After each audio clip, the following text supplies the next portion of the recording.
د ګربز ولسوالۍ امنیه قومندانۍ ویښو سرتیرو یو واره د غلا شوی موټر تر نیونې وروسته خپل مالک ته وسپاره.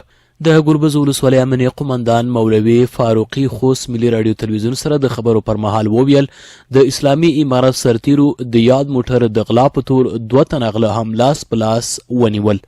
د خوست ګربز ولسوالۍ امنیه قومندان مولوي محمد نورګل فاروقي خوست ملي راډیو تلویزیون سره د ځانګړو خبرو پر مهال وویل امنیتي ځواکونو د دې ولسوالۍ په مربوطاتو کې هغه غلا شوی موټر تر دقیقې اطلاع او څېړنې وروسته پیدا او ترلاسه کړ چې نږدې 15 ورځې وړاندې له یو تن هیوادوال څخه غلو د خوست ملکي روغتون له مخې څخه تښتولی و.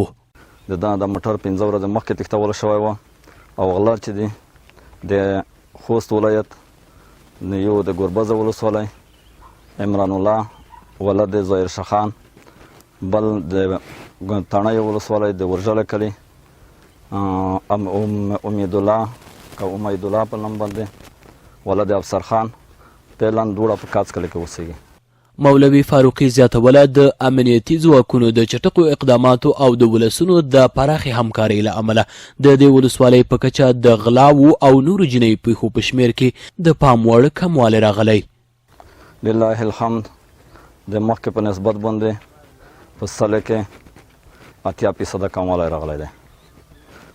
انشاءالله دغه زړور مجاهدین ډېر متوجه دي او ښه هماهنګي لري ملي امنیت ولسوالۍ مقام امنیه قومندانۍ.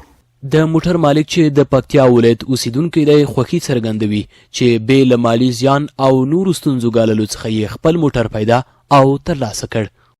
سلمان ورونو ما یو سراچا موټر ملکي شفخانې مخې ته درولی و چې په دا پېښه کې زه شفخانې ته ننوتم، په دا منځ کې چې راووتم موټر نه و. موټر تښتول شوی و په الحال د ګربز ولسوالۍ کې د 2 نفر غله ګیر شو. نوموړي د اسلامي امارت له سرتیرو مننه کوله چې د موټر په پیدا کېدو او ورسپارل کېدو کې ورسره د پام وړ همکاري وکړه.